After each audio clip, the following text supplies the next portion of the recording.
Well, this so-called war with Iran and the United States and Israel is definitely changing things around the world. As we have this breaking news here that came out late yesterday, Iran signs historic $52 billion energy and military pact with BRICS nations.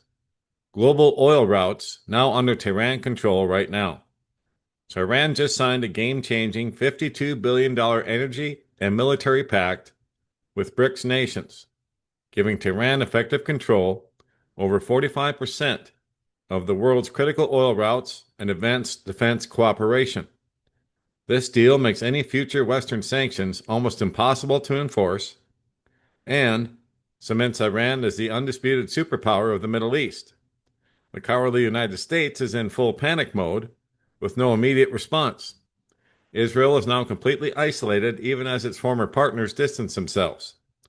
Iran is the first brave nation to force America to its knees and reshape the global order in real time. There it is. And now we have this as well. This came out yesterday too, over here on the Mizrani perspective on Substack. Day 48, Iran flips the ultimatum game on America's head in one of the most pivotal moments of the war. The whole world needs to watch this closely because Iran just made one of the most daring and momentous moves in this war and potentially in the history of the region. 2 days ago, on April the 14th, the U.S. announced it was going to block the Strait of Hormuz for everybody, which was supposedly aimed at tactically to make it impossible for Iran to continue to export oil while blocking and interrupting the flow for other actors, and politically as a way of showing who's boss.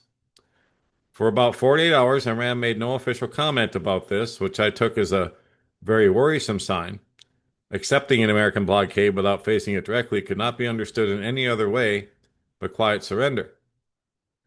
Today, though, Iran has spoken.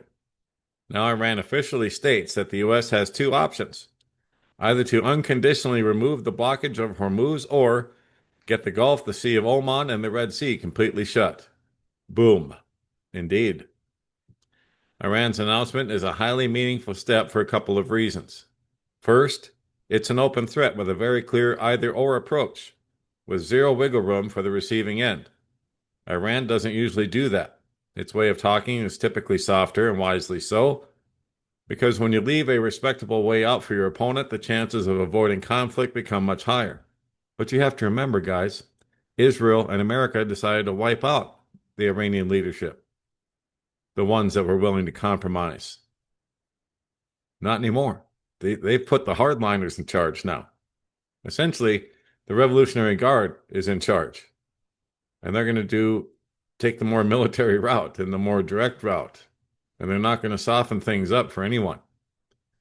So when they change their style so dramatically, you know what's happening is unusual. This is one of the benefits of having nuance and range, a much more effective way of communicating your intentions. Iran's also doing this openly and not through discreet diplomatic channels, knowing full well how sensitive Trump is to potential public humiliation. It is also doing this without breaking the overall framework of the ceasefire and the negotiations that go along with it. Again, range and nuance. We are watching the masters of this game in action.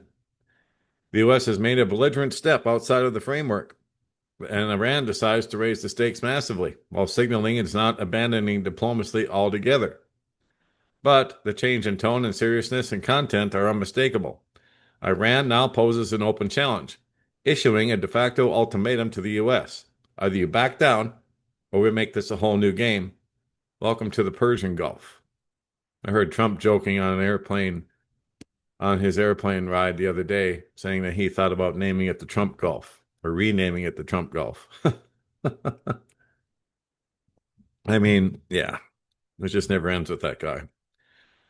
So in recent days, the Americans were busy spreading a false, smug impression about the war being really short-term and basically mostly generally over. Lebanese representatives even flew to D.C. to give their country as a gift to Zionism. Less than 24 hours later, Iran imposes a ceasefire in Lebanon and forces a moment of truth on the U.S. You want blockage? We got blockades for you. The U.S.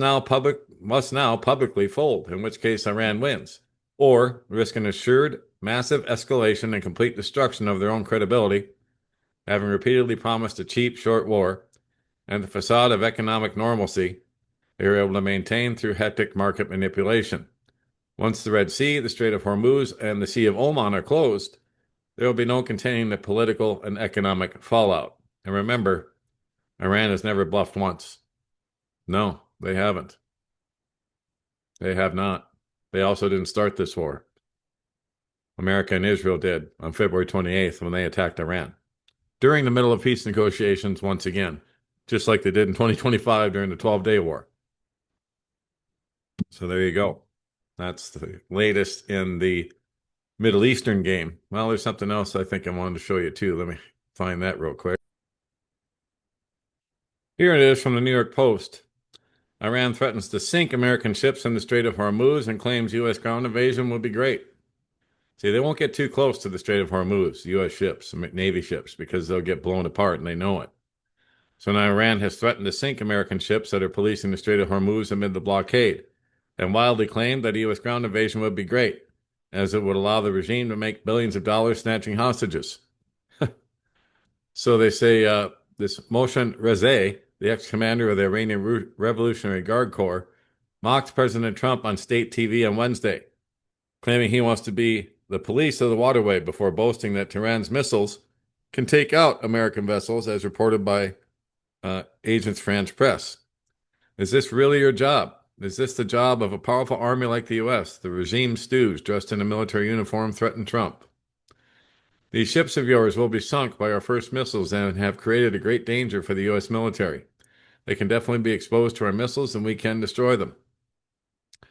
So Rezai, a senior advisor to the supreme leader, challenged claims that Iran's navy has been completely obliterated, posing the question, why does the United States not dare to cross the Strait of Hormuz? He asserted Tehran would not leave the strait unless its rights are fully secured, and vowed it was the regime setting the terms, not Washington. Based on past negotiations, agreements must be drafted more carefully, with a stronger focus on economic issues. Unlike the U.S., which fears prolonged war, Iran is fully prepared and experienced in long-term war. Unlike previous talks where the other side set the terms, Iran is now setting the preconditions. Rezai vowed he wasn't in favor of extending the fragile ceasefire before widely claiming a ground invasion would be good for Tehran. Indeed, it would, because as I showed you before, they would win. The U.S. would suffer greatly in such a foolhardy invasion. The hardliner claimed Iran would take thousands of hostages, and for each hostages, we would get $1 billion. Well, he may be mistaken there. But anyway. Meanwhile, the Pentagon is sending more than 10,000 extra troops to the Middle East. Around 6,000 troops are on board the USS George H.W. Bush aircraft carrier and is escorting warships, and around 4,200 others are set to arrive by the end of the month. And it doesn't matter. They don't have enough. Not nearly enough to invade and make any difference inside of Iran. And it's going to be shortly, by the end of this month, by the end of April, in the Strait of Hormuz, in the areas where they would land along the Iranian coast, are going to be up into the 130, 140 degree Fahrenheit range.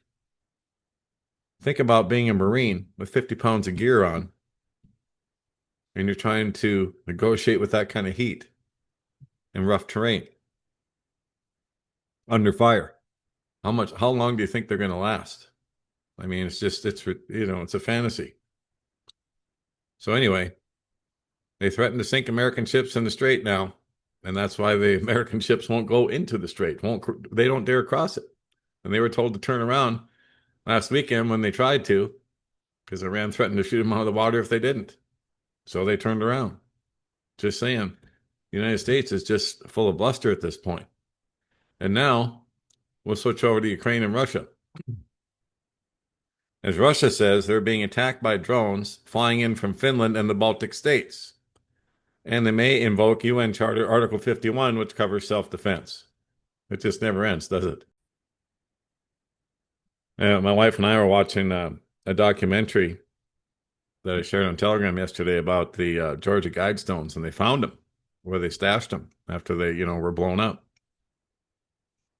And anyway, I was telling her, I said, they want the population of 500 million perpetually, no more. And so how are they going to do that? Well, famine, war, disease, and of course the jabs. And they're well on their way to getting that population reduced. And now it's going to be reduced even further as these wars are spreading. Now, Russia says they're being attacked by drones flying in from Finland and the Baltic states, and they're talking about invoking Article 51 for self-defense. UN Article 51. So here are the countries they say they're being attacked from, in case you're not familiar with where they are. Right, Finland's right above Russia here. And then Estonia, Latvia, and Lithuania, the Baltic states, right along the border with Russia and Belarus, of course. Now, Sergei Shoigu stated that the drone strikes on Russian territory are being recorded via Finland and the Baltic states, resulting in civilian casualties and damage to civilian infrastructure. In this context, Article 51 of the UN Charter on the right to self-defense may be invoked. Well, it should have been a long time ago, since they've been supplying all that Ukraine's needed to maintain this war for the last, 4 years now? Anyway, Hal Turner says that Finland and the Baltic states of Estonia, Latvia, and Lithuania are shown on the map above, which I just showed you myself. As a result of the drone attacks launched against Russia, the Russian government is now openly saying they may choose to attack Finland and the Baltic states in self-defense, and all of them, of course, are NATO members. Instead of attacking those countries, I have to wonder, wouldn't it be far easier, quicker, and more effective for Russia to send military units discreetly into those countries with the orders to kill the people giving the orders to send those drones? It doesn't matter who it is, Russia could just kill them. Then Russia could announce that they killed them and say why, showing proof. Well, it doesn't really matter at this point. Even if they did that, NATO could still declare war back. I mean, none of this ends well. And now, apparently, NATO doesn't even care anymore whether or not Russia, where they're launching their drones from, and whether or not Russia even knows about it. Because obviously they do. And I'm sure they can show the proof through their tracking radars. So, has NATO finally crossed that red line of Russia? I doubt it. They've been crossing red lines for the last 4 years, and yet Russia never attacks NATO proper. Well, that may be about to change, but I'm not going to hold my breath. So we'll see what happens. Anyway, that will be it for this particular report. I think that's enough, right? Wow, there's so much going on. It's unreal. And in case you're not watching the video there, don'tspeaknews.com is home base for all that we do. I put the latest Leland video update yesterday on the website. Jailed in Cyprus update. In case you haven't seen it, it's right here. He's doing well, still in good spirits. And of course, please continue to pray for Leland and that all of this gets resolved quickly. But it sounds like he will be facing deportation back to the United States. But anyway, please keep him in your prayers. But I have over 3,000 stories here that we just can't speak about anywhere else, including this one. But Israel official threatens the world live. And stories like this one over here. Antichrist was just referred to at the COP26. Men will seek death and not find it. Why the son of perdition is the president of the USA. And so forth and so on. All kinds of articles here, over 3,000 now at don'tspeaknews.com. Been around for 7 years. Hard to believe. And we've put up over 430 some stories every year without fail. And of course, if you want to support the channel, there's a tab right here for you to do that. And there's links at the bottom of every article as well, but you can click on channel support and all the links to support us are listed under there. And then if you'd like to subscribe or contact me, click on that tab. And then the subscription box is here. There's also one at the bottom of every article. You'll get one pop-up while you're here as well, in case you want to subscribe. And then you just type in your email, click on subscribe, and you're in. Don't Speak News at Proton Mail is how you get in touch. And that will be it for now. God bless, take care. Johnny Storm, Don't Speak News.